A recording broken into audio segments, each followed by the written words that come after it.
স্কুলে সবার বাবা আসে, আমার বলো কেন আসে না? সে যখন স্মৃতিতে শুনবে এক ফ্যাসিবাদকে হটানোর জন্য, এক স্বৈর শাসককে হটানোর জন্য তার বাবাকে অসহায় ভাবে জীবন দিতে হয়েছে।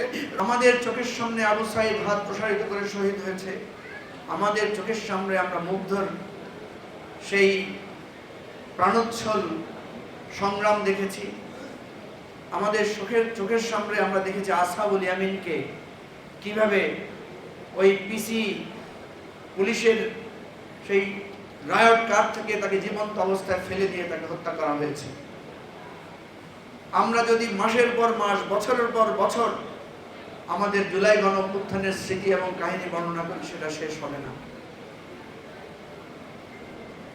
প্রিয় ভাই ও বন্ধুগণ, আমাদেরকে আজকে দুটি জিনিস তাড়িত করে। একটা হচ্ছে, এক বছর যেতে না যেতে আমরা যখন গণ অভ্যুত্থান হয়েছিল তখন কিন্তু আমরা কেউ কারো অথরিটি নিয়ে প্রশ্ন তুলি নাই। আমি বারবার বলি, ছাত্ররা যখন কমপ্লিট শাটডাউন ডেকেছিল, ছাত্ররা যখন ঢাকা ব্লকেট দিয়েছিল, ছাত্ররা যখন রেমিটেন্স শাটডাউনের আহ্বান জানিয়েছিল, ছাত্ররা যখন ঢাকা মার্চের আহ্বান জানিয়েছিল, আমরা তাদেরকে কেউ প্রশ্ন করি নাই তোমরা কারা। আমরা কেউ তাদের কাছে প্রশ্ন তুলি নাই আমাদের দীর্ঘ রাজনৈতিক সংগ্রামের সময় তোমরা কোথায় ছিলে। সেদিন আমরা তাদের আহ্বানে রাজপথে নেমে এসেছিলাম শুধু একটি প্রশ্নে। আমাদের কোনো মতাদর্শিক প্রশ্ন ছিল না সেদিন একটাই প্রশ্ন ছিল, আমিও নির্যাতিত তুমিও নির্যাতিত। সেদিন একটাই প্রশ্ন ছিল, তুমিও মজলুম আমিও মজলুম। সেদিন একটাই প্রশ্ন ছিল, তোমার শরীরের রক্ত লাল আমার শরীরের রক্ত লাল, আমাদের দুজনের রক্তের স্রোতে রাজপথ ভেসেছে, আমরা ফেসিবাদের পতন ছাড়া কেউ ঘরে ফিরে যাব না।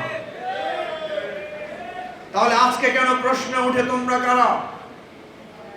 আজকে কেন প্রশ্ন উঠে তোমাদের আন্দোলন সংগ্রাম কতদিনের?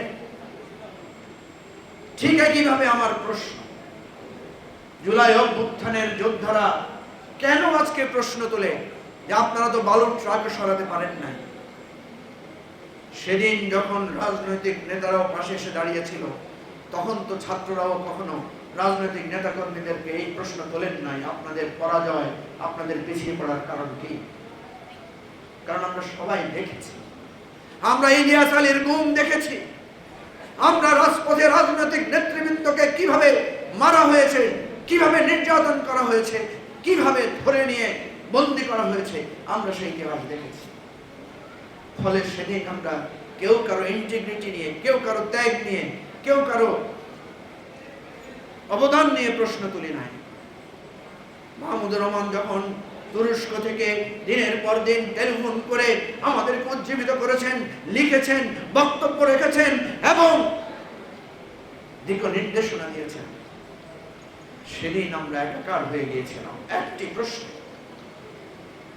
এই আমার স্বাধীন বাংলাদেশ, এই আমার 55,000 বর্গ মাইল, এই আমার দেশ, যেই দেশের জন্য আমরা বারবার রক্ত দিয়েছি, এই দেশকে পরাধীনতা আর আধিপত্যবাদ থেকে মুক্ত করতে হবে।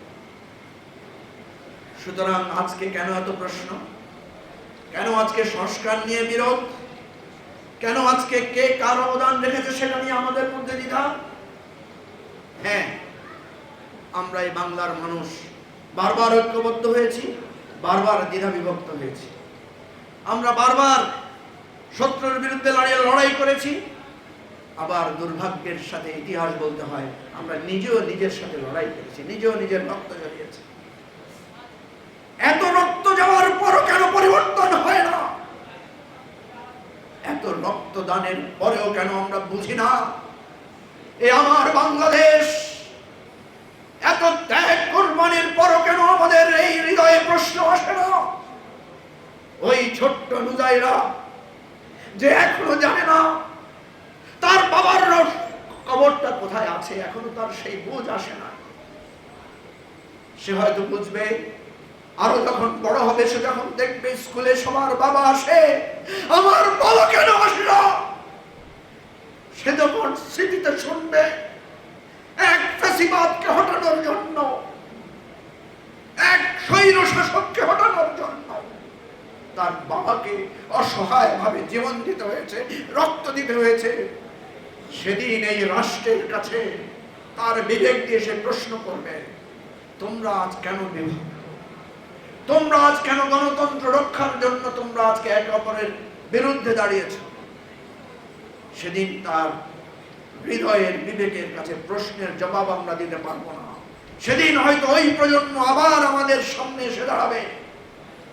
মাহমুদুর রহমান যে কথাটা বলেছিলেন, গণ অভ্যুত্থানই একমাত্র পরিণতি, সেই আবার সেই গণ অভ্যুত্থানের পরিণতি আমাদেরকে ভোগ করতে হবে।